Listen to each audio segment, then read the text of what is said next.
Okay, this method is about different methods for finding compound probability.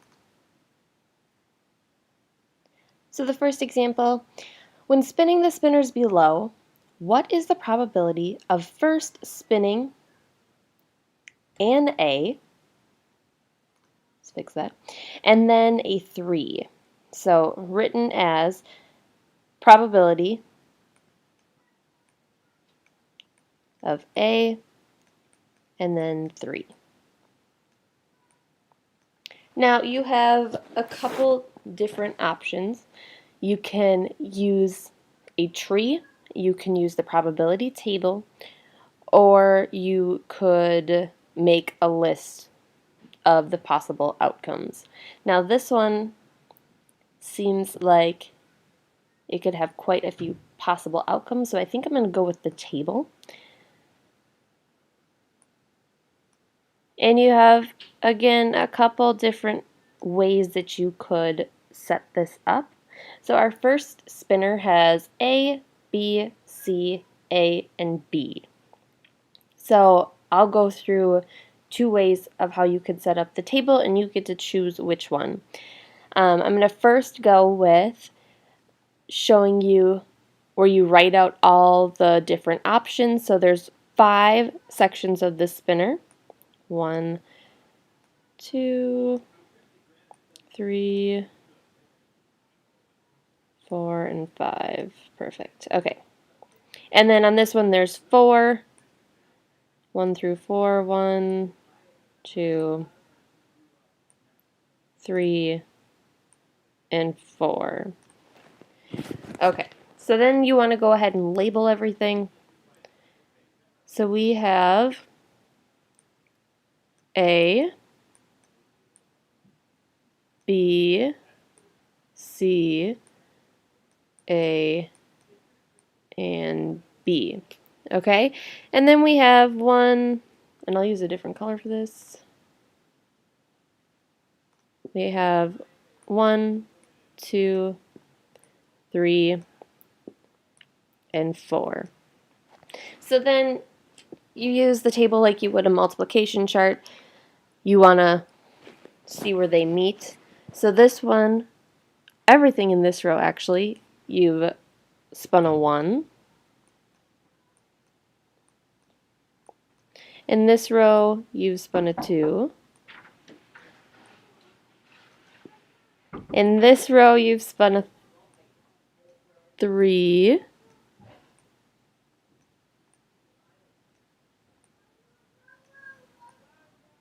And in this row, you've spun a 4. Perfect. All right, so then you can go through and you can start looking at the letter that you would be spinning. So everything down this column, you've spun an A.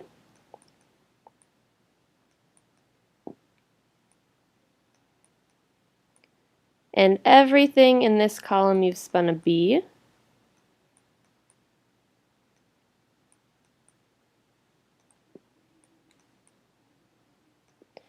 This column, you've spun a C. This column, you've spun an A.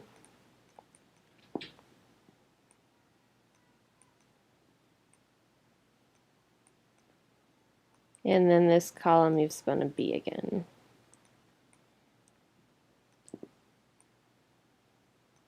Okay, so we really are just looking for when we've spun an A and a 3. So if we get our highlighter, anytime you see an A and a 3, you highlight. So there's 1, there's 1. All the rest are either A1, 2, or 4. And over here, the same thing.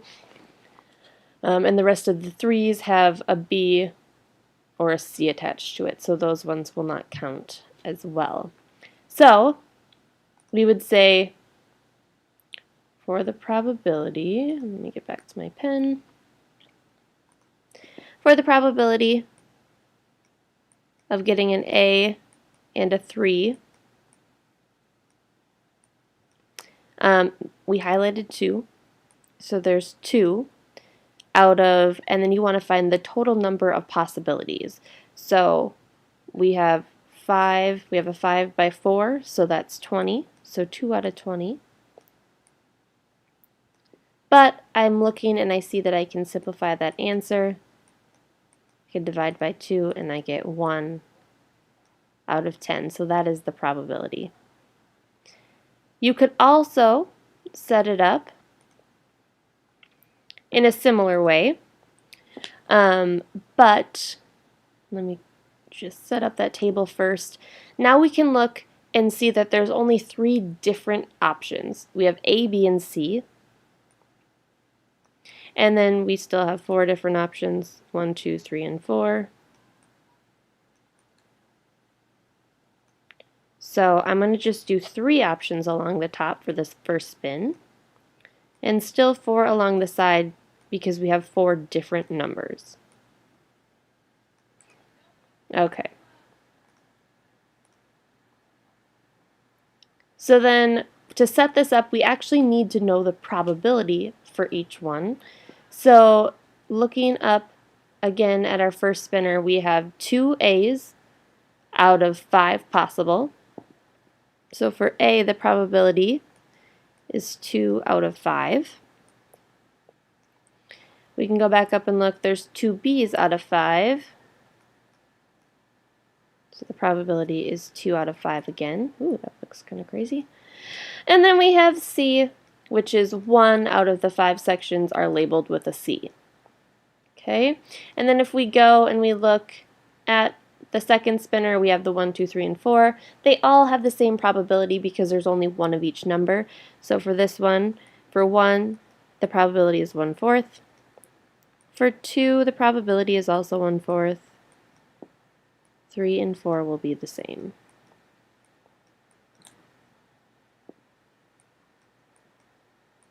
All right. So now you can think of this as our generic rectangle. In order to find the probability of getting an A and a 1, we have to multiply those two together. But since I already know that I'm looking for an A and a 3 together, I can go straight down here. And in order to find that probability, I multiply those two fractions together. So I'm looking for the probability of A, which is 2/5. And I'm going to multiply it by the probability of getting a 3, which is 1/4, and I get 2 times 1 is 2, and 4 times 5 is 20. So I'm getting the same probability, 2 over 20, which I already know is equal to 1 over 10. Okay, so that is an example with 2 spinners. Okay, so now I'm going to look, and I have a new question, and it says, you're going to pick a piece of candy from each bag. If you pick the pieces at random, what is the probability that you get a Skittles and a Milky Way in any order? So I could get the Skittles in bag 1 and the Milky Way in bag 2, or the opposite, I could get the Skittles in bag 2 and the Milky Way in bag 1. So this one I also think it'd be best if I set up a probability table. So I'm going to start that way. And for this one, I'm definitely going to use that second method of labeling with the probability, because this one has 5 options and this one has 7, 10, 11 options, and I don't want to have to write out Starburst, Milky Way, Skittles, and M&Ms 11 times. So bag 1 has 3 options, and bag 2 has 4 options. And since I made it more of a long rectangle, I'm going to put bag 2 on the top, and it doesn't actually matter which order you put it in. So bag 2 is going to go along the top, and bag 1 will go along the bottom. Okay, so bag 1 will be represented, will represent Skittles with ST, or sorry, Starburst with ST, Skittles with SK, and Milky Way will be M. So we have Starburst, we have Skittles, and we have Milky Way. And now we would put that probability in, so we have, 6 options. So Starburst is 1 out of 6. Skittles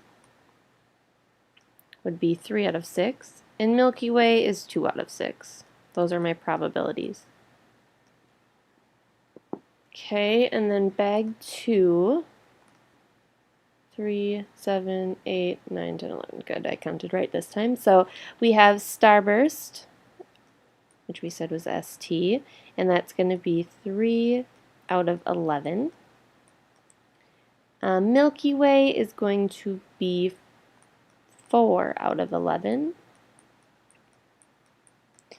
Skittles will be 1 out of 11. And M&M's, which will be MM, will be 3 out of 11. Now we want to first find out where those two are going to meet. So we want Starburst and Milky Way, Skittles and Milky Way in any order. So SK and then M for Milky Way. So we're looking for the probability in this box. And then also we can do it the other way around. So S, K, and M down here. So those two boxes are what we need to find the probabilities of. All right. So, again, in order to find the probability, we do need to multiply those probabilities together. So we have 3/6 times 4/11. And we get 12 out of 66. And I know I can simplify that, but for right now I'm just going to leave it. So I'm going to find the probability this way. We have 2/6 times 1/11. And we get 2 out of 66. All right, and now since we found the areas, remember again this is our generic rectangle, we're actually going to be adding those two fractions together, and we have 12 over 66 plus 2 over 66, which is good because they already have a common denominator. So 12 plus 2 is 14, and we're going to put that out of 66. Remember, when we're adding fractions, we don't want to change that denominator. So 14 out of 66, trying to find a number that goes into both of those. I know that 2 does, they're both even, so if I divide by 2, I get 7 out of 33. And since 7 doesn't go into 33 evenly, and it is a prime number, that is the most simplified form of that fraction. So the probability would be 7 out of 33. All right, and our last example is the ice cream shop. So this table over here shows the options at an ice cream shop. And if your friend placed your order without knowing what you wanted, what is the chance that you would get chocolate ice cream with caramel sauce and cookie dough as your topping? So we're looking for chocolate, caramel, cookie dough. So you get one of each. Now this option doesn't work well with the table because we don't have 3 sides of the square to use.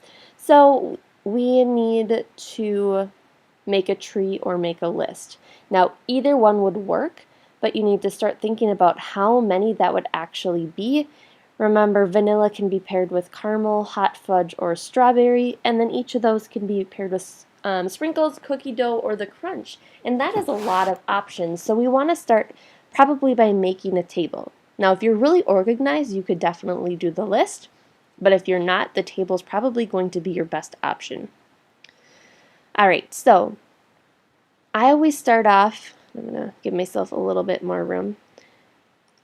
I always start off on one side with a little dot, and I'm actually going to try to make this look nice. So I'm going to put this off in 3 directions so there's some space. Now, our first option, we want to just go left to right, so we have our ice cream flavors. So our options are vanilla, chocolate, and strawberry. And now you go to sauces, and we need to figure out how many of those we have. We have caramel, hot fudge, and strawberry, so that's 3. So each of these is going to need 3 more options coming off of it.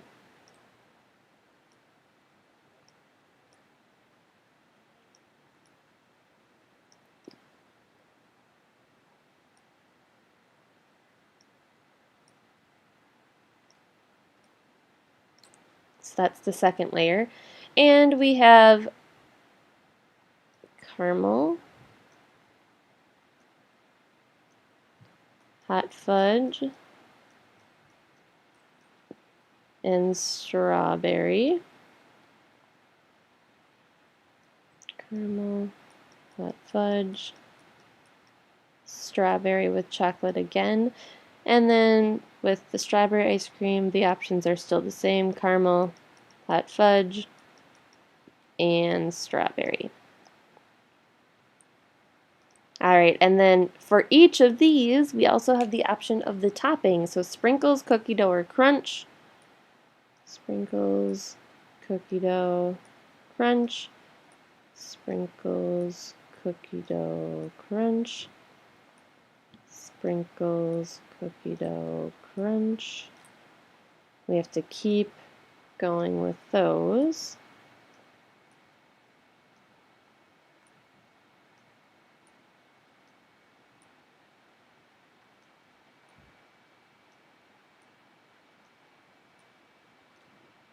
Okay. So as you can see, there are quite a few options here.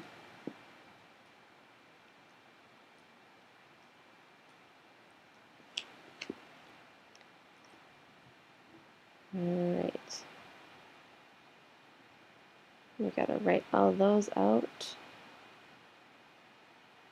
Sprinkles, cookie dough, crunch. Sprinkles, cookie dough, crunch. Sprinkles, cookie dough, crunch. This probably should be SP since we already have S for strawberry. Okay. I'm going to take this for time's sake, and I'm going to just kind of add that down there.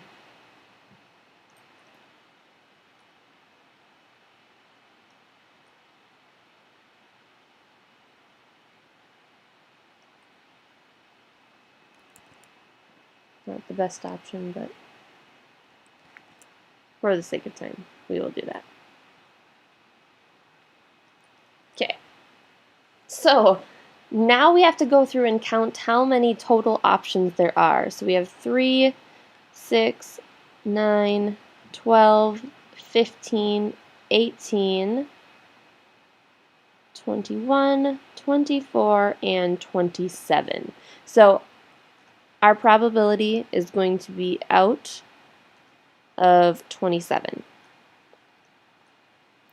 So now we were looking for the chance that we'd get chocolate ice cream. So we're looking just in this section here with caramel and cookie dough. So there's only one option that's going to be chocolate with caramel and cookie dough. So we have to kind of go down this path and then down the middle. So there is a 1 out of 27. 1 out of 27 chance that we will get the chocolate with caramel and cookie dough option that we want. So that's how you make the tree. They might also ask you something like, what's the probability that you would get an option with vanilla? And so you would want to look and see how many options have the vanilla. I'll use a different color highlighter so you can see this one differently. So it'd be, you go to vanilla first. It could be with caramel, hot fudge, or chocolate, so it's any of these. So 3, 6, 9 out of 27.